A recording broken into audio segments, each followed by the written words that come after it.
वक्त है सत्ता की वर्कशॉप की और इसमें हमारे आज के मेहमान हैं तुलसी पीठ के पीठाधीश्वर जगत गुरु रामभद्राचार्य, जिनके कुछ बयान पिछले कुछ समय से एक निश्चित विवादित चक्के पर घूम रहे हैं और घूमते ही जा रहे हैं।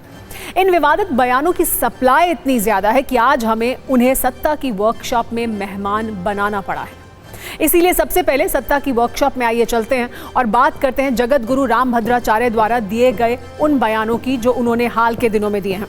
रामभद्राचार्य, जगत गुरु रामभद्राचार्य TV9 भारतवर्ष के एक स्पेशल इंटरव्यू में भी अभी कुछ दिनों पहले आए और वहां पर भी उन्होंने जो बातें की उसके बाद उस पर बड़ा विवाद हुआ, चाहे वो उनकी डॉक्टर भीमराव अंबेडकर को लेकर कही गई बात हो या फिर महिलाओं को लेकर या दूसरे धर्मगुरुओं को लेकर जो वो बात कहते रहते हैं, वो भी विवाद के केंद्र में समय समय पर आती रहती है। तो आइए अब सबसे पहले बात शुरू करते हैं जगत गुरु रामभद्राचार्य की। जगत गुरु रामभद्राचार्य लगातार विवादों के केंद्र में बने हुए हैं। उनकी जो बयान है जिसमें वो प्रेमानंद महाराज को लेकर एक बयान दे चुके हैं, उसको लेकर भी लगातार चर्चा होती रही है और अब जगत गुरु रामभद्राचार्य का जो ताज़ा बयान है उसको लेकर भी विवाद उठ खड़ा हुआ है। जगत गुरु रामभद्राचार्य ने पश्चिमी उत्तर प्रदेश को लेकर एक बड़ा बयान दिया जिसमें उन्होंने कहा कि पश्चिमी उत्तर प्रदेश को देखकर मिनी पाकिस्तान जैसा लगता है और इस वजह से उस पर बयानबाजी शुरू हो गई है। तो जगत गुरु रामभद्राचार्य बहुत सम्मानित हैं, एक बड़े विद्वान हैं, लेकिन उनके बयान लगातार पिछले कुछ समय से विवाद में रहे हैं।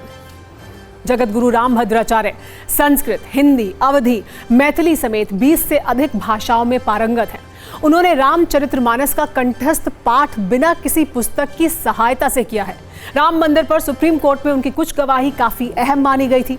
उन्होंने अनेक ग्रंथ और काव्य रचनाएं लिखी हैं, लेकिन पिछले कुछ समय से उनकी विद्वता से ज्यादा उनके बयान सुर्खियों में रहते हैं और उनकी बातों से अक्सर विवादों का कूपन फुल रिचार्ज हो जाता है। ताजा संस्करण में उन्होंने एक बड़ा विवादित बयान दिया है। उन्होंने उत्तर प्रदेश के एक हिस्से को मिनी पाकिस्तान कहकर संबोधित किया है। उन्होंने कहा है कि पश्चिमी यूपी में आने से लगता है कि ये मिनी पाकिस्तान है। ऐसा लगता है हम ऐसा नहीं होने देंगे, चाहे जो कुछ हो जाए।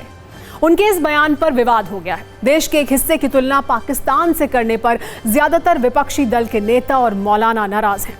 वो सवाल उठा रहे हैं कि क्या जगत गुरु जैसे विद्वान को इस तरह की उपमा देनी चाहिए।